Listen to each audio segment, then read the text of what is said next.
अस्सलाम वालेकुम गाइज़, उम्मीद करता हूँ कि आप सब लोग खैरियत से होंगे। गाइज़, आज की वीडियो में हम एक पोइम ए वैलिडिक्शन को डिस्कस करेंगे। वैलिडिक्शन मीन किसी को अलविदा करना एंड फॉरबिडिंग मॉर्निंग मीन रोने से मना करना।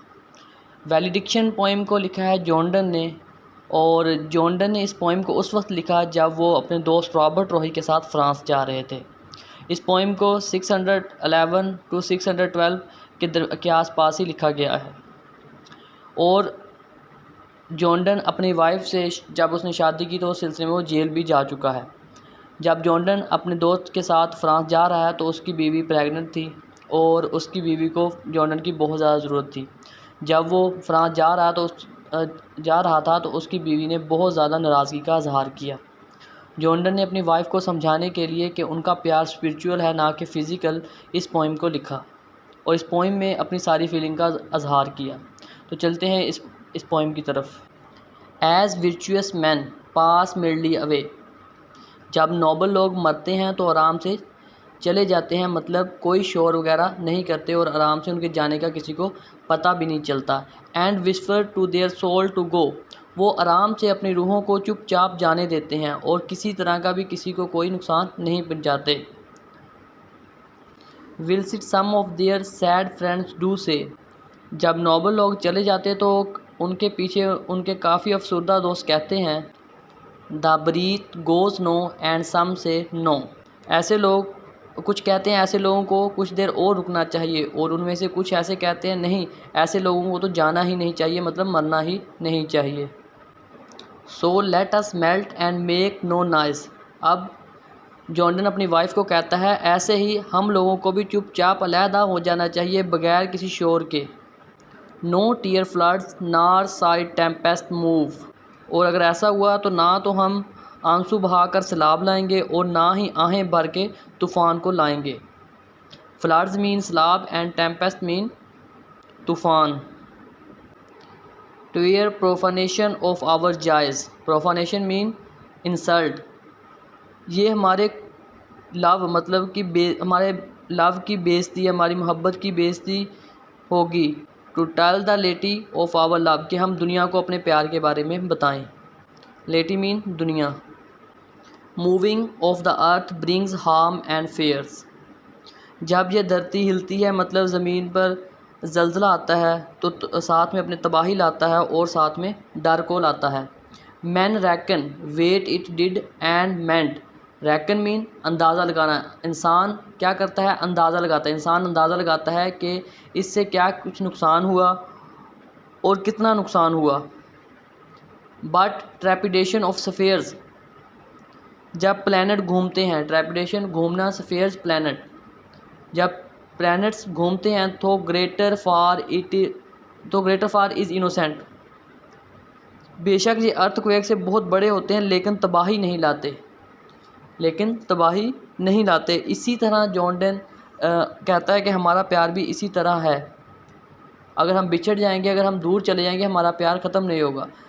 इसमें वो अपनी वाइफ को समझाने के साथ साथ, अपने प्यार का इजहार करने के साथ साथ अपने नॉलेज का इजहार भी करता, अब नॉलेज के बारे में बताता है कि उसे स्फीयर्स मतलब प्लैनेट्स के बारे में कितना इल्म है।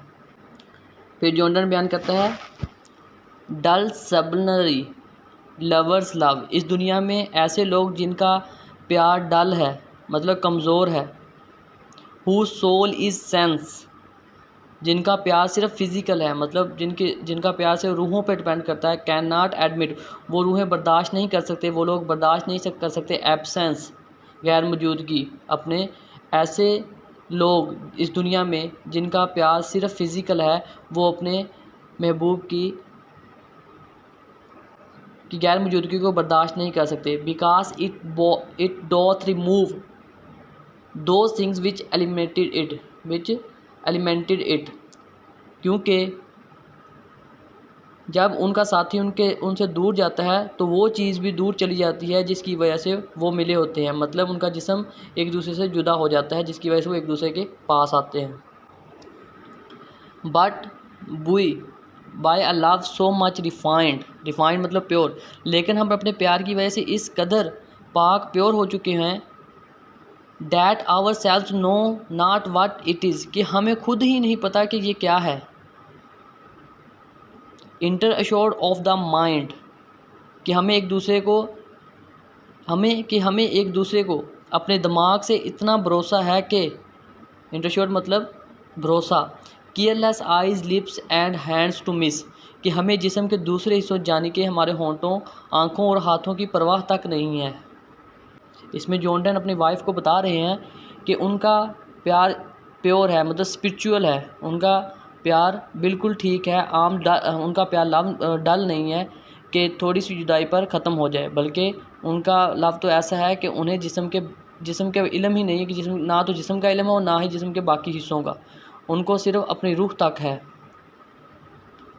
Our two souls therefore which are one, और इसीलिए हमारी दो रूहें, मतलब जॉन डन अपनी वाइफ को बता रहे हैं कि इसीलिए हमारी दो रूहें, मतलब रूहें अलग अलग हैं, अब वो एक हो चुकी हैं।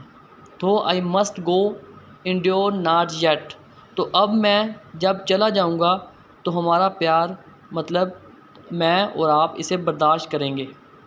A breach but N expansion, तो ये टूटेगा नहीं। वो बता रहा है कि अगर मैं चला जाऊंगा तो हमारा प्यार टूटेगा नहीं, ख़त्म नहीं हो जाएगा, बल्कि मज़ीद बढ़ जाएगा। Like gold to airy thinness beat, जैसा कि एक सोना जिसको जितना ज़्यादा भी मारा जाए, जितना ज़्यादा उस पर ज़रब लगाई जाए तो वो फैल तो जाता है लेकिन टूटता नहीं। वो इसको एक अपने सोने से करता है, जिसको बड़े बड़े साइंसदान भी मानते हैं कि सोना सबसे ज़्यादा फ्लेक्सिबल है, कि इसको जितना मर्जी पीटा जाए, मतलब इस पर ज़रब लगाई जाए तो ये टूटेगा नहीं बल्कि फैल जाएगा। इसी तरह जॉन डन अपनी वाइफ को समझा रहा है कि हमारा प्यार फैलेगा एक गोल्ड की तरह, ना कि टूट जाएगा। फिर नेक्स्ट जॉन डन बयान करते हैं इफ़ दे बी टू, के वो कहता है अगर कोई बात नहीं, अगर हमारी रूहें अलग भी हैं, दे आर टू सो, तो वो ऐसे हैं एज स्टिफ, जैसा कि the fixed compasses are two, जैसे कि एक कंपास की दो टांगें या दो पाँव, जैसे एक कंपास के दो पाँव। The soul the fixed foot makes no show, तुम्हारी रूह, अब वो जॉन डन अपनी वाइफ को कह रहा है कि तुम्हारी रूह का मैं कंपेयर करता हूँ फिक्स्ड पाँव से, मतलब ऐसा पाँव जो सिर्फ फिक्स्ड रहता है, जो सिर्फ तभी घूमता है जब दूसरा पाँव घूमता है, लेकिन उसके हरकत का किसी को पता नहीं चलता। To move but doth if the other do, लेकिन मूव करती है जब दूसरी टांग या जब दूसरा पाँव हरकत करता है, मगर नज़र नहीं आता। The soul the fixed foot makes no show to move but doth if the other do, वो टांग सेंटर में रहती है लेकिन फिर भी दूसरे पाँव के साथ घूमता है। अब वो अपने बारे में बताता है, लेकिन फिर भी वो दूसरे पाँव के साथ घूमता है, झुकता है और सुनता है, वो फिर भी खड़ा हो जाता है जब दूसरा पाँव खड़ा हो जाता है। आखिर में जॉन डन अपनी वाइफ को कहता है such wilt thou be to me who must, ऐसे ही तुम मेरे लिए हो, लाइक द अदर फुट, दूसरे पाँव की तरह, ओब्लिकली रन, जो कि मैं हूँ, तिरछे तिरछे घूम रहा हूँ। The firmness makes my circle just, तुम्हारी जो लॉयल्टी, इसमें फिर्मनेस मतलब लॉयल्टी के बारे में जिक्र कर रहा है, जिस तरह तुम्हारी जो लॉयल्टी है मुझे भी लॉयल बना देती है, मतलब मैं भी सिर्फ आपका ही होकर रह जाता हूँ। एंड मेक्स मी, और मुझे बनाती है, एंड वेयर आई बिगन, और इसी वजह से, और यही आपकी लॉयल्टी, और या मैं आपकी लॉयल्टी की वजह से मैं वहीं लौट कर वापस आ जाता हूँ जहाँ से मैंने शुरुआत की होती है, यानी कि तुम्हारे पास। गाइज़ ये थी आज की वीडियो, इसमें हमने ए वैलिडिक्शन पोएम को डिस्कस किया। उम्मीद करता हूँ कि आपको ये पोएम अच्छी लगी होगी।